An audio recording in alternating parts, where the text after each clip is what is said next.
Madam साथ में थी और अभी तक मैडम मेरे घर नहीं आई हैं। चोरी नहीं लग रही है जहाँ तक मुझे पता है।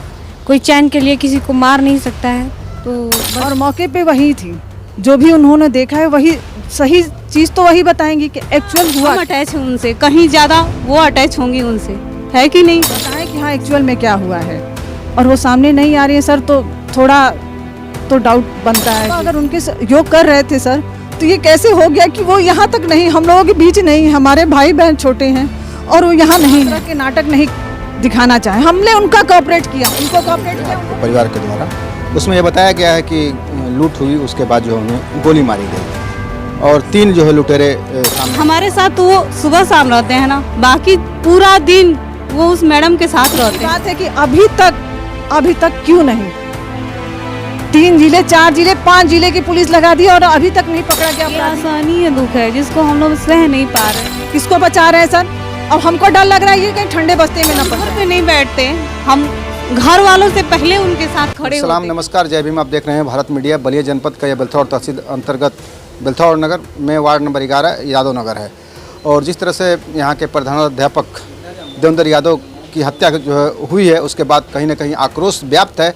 और सबसे ज़्यादा आक्रोश तो इस बात को लेकर के है कि यहाँ पे डीआईजी और एसपी के आने के बाद भी अभी तक जो है हत्यारों का पता नहीं लगा पाई है पुलिस, जबकि ये बताया जा रहा है कि 5 जनपदों की पुलिस जो है उन्हें तलाश कर रही है। यहाँ पे मृतक स्वर्गीय देवेंद्र यादव की बड़ी पुत्री मौजूद है, जिन्होंने अपनी बात जो है निडरता के साथ अधिकारियों के जो सामने रखी थी। बहुत सारी बातें हैं, उनसे जानने की कोशिश करेंगे कि वो अपने पिता की इस तरह से जो हत्या हुई है उसे लेकर के वह क्या सोचती हैं और जो जिस तरफ से पुलिस बढ़ रही है उसे लेकर के यह क्या कहेंगी।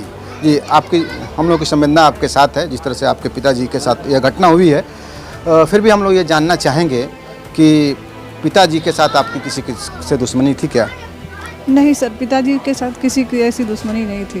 आपका नाम क्या पड़ेगा? सर मेरा नाम साधना यादव है। कुछ बातें आप जो है डीआईजी साहब से कह रही थी, जैसे कि वह 2:30 बजे, शिक्षक भी बताएं कि 2:30 बजे जो संकुल मीटिंग जो ख़त्म हो गई, 2:45 बजे प्रधानाध्यापक थे तो 2:45 बजे जो वहाँ से चले होंगे और अमूमन वहाँ आने में उनको 3:15 बजे लगा होगा, लेकिन अस्पताल आने में जो बहुत समय लगा, आधा घंटे से ऊपर। अस्पताल जो है कितने बजे आए थे वो? सर ये हम नहीं बता पाएंगे क्योंकि मैं यहाँ थी नहीं। कुछ लोग जो है ये भी बता रहे थे कि जो है 2 से 2 घंटे तक जो है वहाँ उनकी बाइक जो है पड़ी रही। हाँ ये सही है, ये हमको भी पता चला है कि वहाँ बाइक पड़ी थी और ये मोहल्ले के भाई लोग लेके आए हैं हमारे। जी। आप जिस रोज ये घटना हुई घर पे ही थी? नहीं सर, उस दिन में मऊ थी।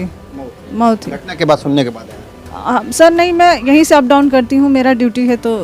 जी सर। आप पढ़ाती हैं? जी सर। तो आपने क्या जाना है इस घटना को लेकर? सर अब तक तो यही है कि मैडम साथ में थी और अभी तक मैडम मेरे घर नहीं आई हैं। जी।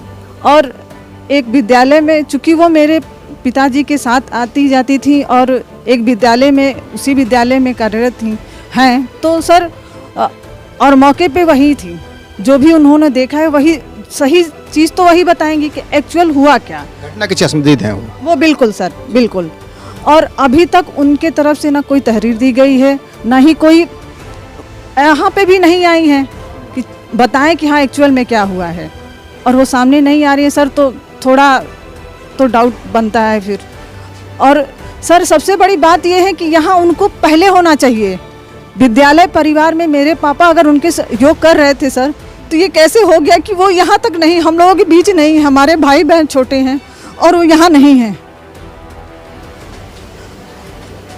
पुलिस इस बिंदु पर भी जांच कर रही है। क्या मैडम आपके घर इससे पहले आती जाती थी? सर घर नहीं आती जाती थी, पर घरेलू संबंध था। जी, उनके हस्बैंड का आना, आते जाते थे लोग, इस तरह का कुछ।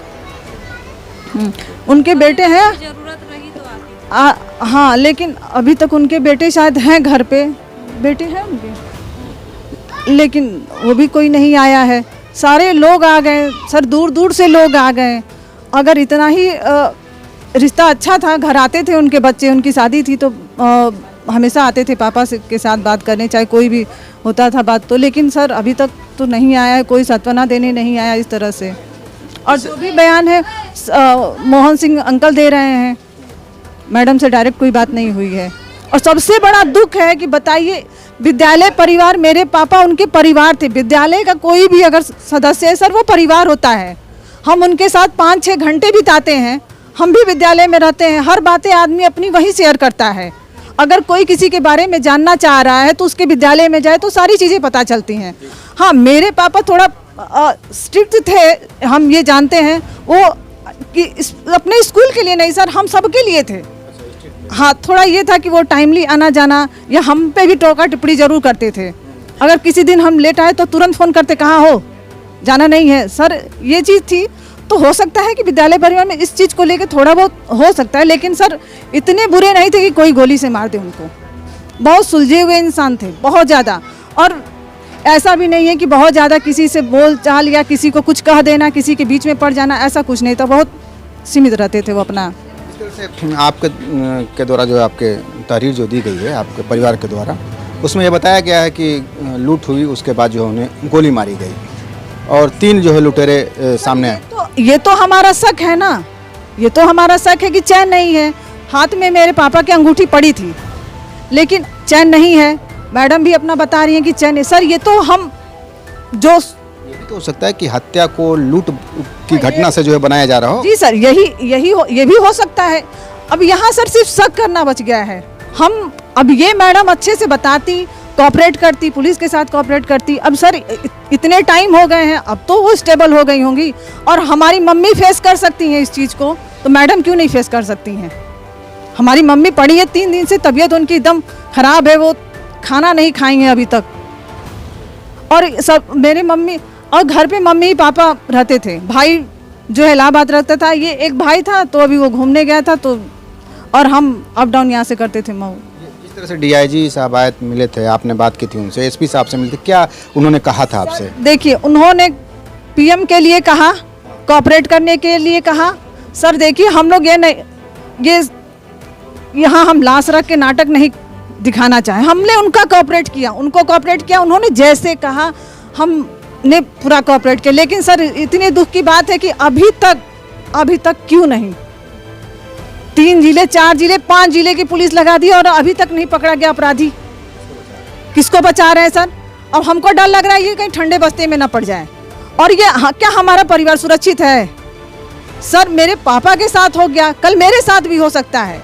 हम भी जाते आते हैं, या किसी के भी साथ हो सकता है सर। लेकिन अभी तक इस मामले को इतना सीरियस सब बताए हैं, लेकिन सीरियस हो नहीं रहा है। और मुझे डर लग रहा है कि कहीं ये ठंडे बस्ते में ना चला जाए।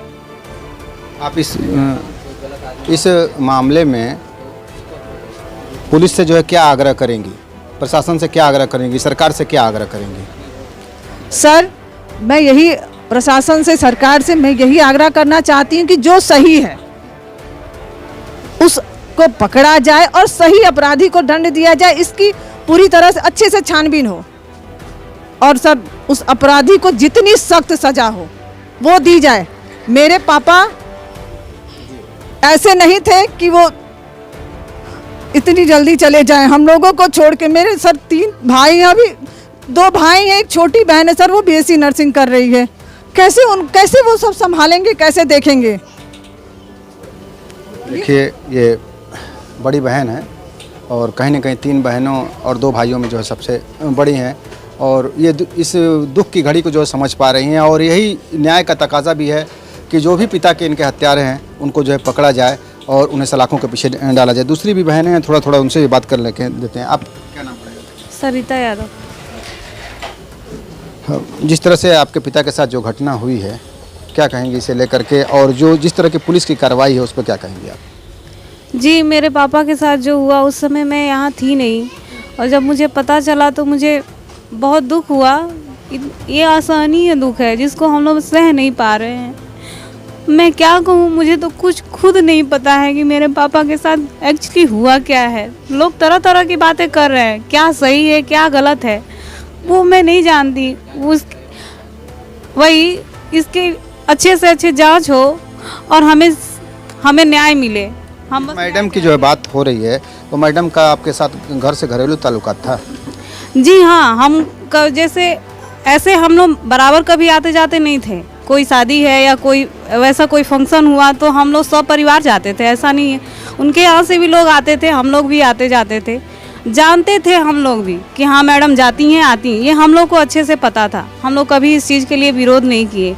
अगर वो हम भी टीचर हैं तो हम भी कभी हमको भी ज़रूरत पड़ती है तो हम भी किसी के साथ चले आते हैं। तो इसका मतलब ये नहीं है कि कभी अगर वो टीचर के साथ कोई गलत हो रहा है तो हम उनको छोड़ के भाग जाएंगे या फिर हम उनका साथ नहीं देंगे। हम तो उनके जैसे हम घर पे नहीं बैठते, हम घर वालों से पहले उनके साथ खड़े होते, क्योंकि हमारे साथ तो वो सुबह शाम रहते हैं ना, बाकी पूरा दिन वो उस मैडम के साथ रहते हैं। जितना हम अटैच हैं उनसे कहीं ज़्यादा वो अटैच होंगी उनसे, है कि नहीं? हाँ, सहयोग वो सभी टीचर का सहयोग करते थे। आज जो टीचर आ रहे हैं ऐसे नहीं आ रहे हैं, कुछ ना कुछ उनसे जुड़े हुए हैं, उनको तकलीफ है तभी वो आ रहे हैं जी। छोटी बेटी जो है उनकी यहाँ पे मौजूद है और क्यों ना हो सबसे गहरा जो है आघात उसको भी लगा होगा और वह भी उस दिन जो है यहाँ पे नहीं थी जैसा कि बताया। अच्छा, अंबिकापुर। मैं शिवानी यादव, कहाँ पढ़ाई करती हो बेटा? छत्तीसगढ़ अंबिकापुर से। तो आज ये घटना के सुनने के बाद आप यहाँ आई, हाँ, इस संबंध में कुछ आप जानती हो तो बताएं। इस संबंध में मैं कुछ नहीं जानती, काफ़ी दूर से आई हूँ तो कुछ विश्वास नहीं हो रहा था कि ऐसा कुछ होगा मेरे पापा के साथ। लेकिन ये चोरी नहीं लग रही है जहाँ तक मुझे पता है। कोई चैन के लिए किसी को मार नहीं सकता है, तो बस इंसाफ चाहिए। और क्या करते हैं बेटा वहाँ पे आप? मैं बीएससी नर्सिंग करती हूँ। तो देख सकते हैं ये परिवार की जो उनकी 3 बेटियां हैं और एक भाई और भी है, एक भाई अच्छा छोटे, एक जो बड़े वाले जो पवन नाम था ना उनका, पवन को आप लोगों ने देखा है। यहाँ पे जो छोटे जो है बेटे मौजूद हैं। क्या नाम है बाबू आपका? मेरा नाम दीपक कुमार यादव है। क्या करते हैं आप? मैं पढ़ाई करता हूँ, अभी जस्ट बीएड कंप्लीट किया हूँ। ठीक है, तो ये आप पूरा जो है परिवार उनका जो है देख पा रहे हैं फ्रेम में आप। और देवेंद्र यादव जो प्रधानाध्यापक थे, जिस तरह से इन्होंने बताया है, जो बड़ी बेटी हैं उनके थोड़ा स्ट्रिक्ट थे और टाइम को जो है बहुत ही पंक्चुअल थे और वह स्कूल जो समय से जाते थे और समय से जो है आते थे। इससे लेकर के उनकी जो लोगों की नाराज़गी हो सकती है, लेकिन ऐसा भी नहीं है कि कोई उनकी जो है हत्या कर दे। और जहाँ तक जो है छोटी बेटी और जो मझली बेटी हैं उनके द्वारा जो है ये कहा गया है कि यह चोरी नहीं, यह हत्या का मामला है और पुलिस को इसका जो है सही खुलासा करने की ज़रूरत है। अब देखना होगा कि इसमें चूँकि डीआईजी भी इन्वॉल्व हैं और एसपी जी इन्वॉल्व हैं, तो सच्चाई जो है कब तक जो है सामने आ पाती है और पीड़ित परिवार को जो है कब तक जो है न्याय मिल पाता है। आप इस संबंध में कुछ जानते हो तो कमेंट बॉक्स में अपनी प्रतिक्रिया जरूर दर्ज करें। भारत मीडिया के लिए ओपी सिंह के साथ। अगर आप अपने चैनल पे हमारा न्यूज़ ये चला रहे हैं तो हम न्याय चाहते हैं और न्याय हमें जल्द से जल्द मिलनी चाहिए, क्योंकि हमारी जीने का सहारा हमसे छीन लिया गया है। अब बताइए, अगर हमें कोई तकलीफ़ होती है हम किससे कहेंगे? मेरी माँ वैसी नहीं है जो हमारी बात को समझ सकेगी। एक मेरे पापा ही थे, हम लोग का आधार ही ख़त्म कर दिया। जी तो हम लेंगे लेकिन पहले की तरह नहीं, सिर्फ जीने के लिए जी रहे हैं कि जीना है, लेकिन जीना नहीं, वो एक एक दिन मरना है। कम से कम हमें हमारी तसल्ली के लिए, हमारा सर ऊंचा करने के लिए आज हमारे पापा के बारे में अच्छी बातें भी हो रही हैं, बुरी बातें भी हो रही हैं, तो हम न्याय चाहते हैं और जल्द से जल्द चाहते हैं। ये कोई बनावटी बातें जो है इन्होंने नहीं बताई है, जो बातें बोली है जो हृदय से निकली हुई बातें हैं। और उस रोज़ भी बड़ी बेटी ने कहीं चीख करके ये बातें कर रही थी कि हमारा जो है परिवार जो है उजड़ चुका है, हमारा जो है सर का जो है साया जो है छीन लिया गया है। तो अब ये जो है पुलिस प्रशासन की जिम्मेदारी है, सरकार की जिम्मेदारी है कि एक आखिरी जो इनकी उम्मीद है न्याय, वह जो इन्हें दिया जाए। भारत मीडिया के लिए ओपी सिंह के साथ शब्बीर अहमद की रिपोर्ट। देखते रहें भारत मीडिया चैनल।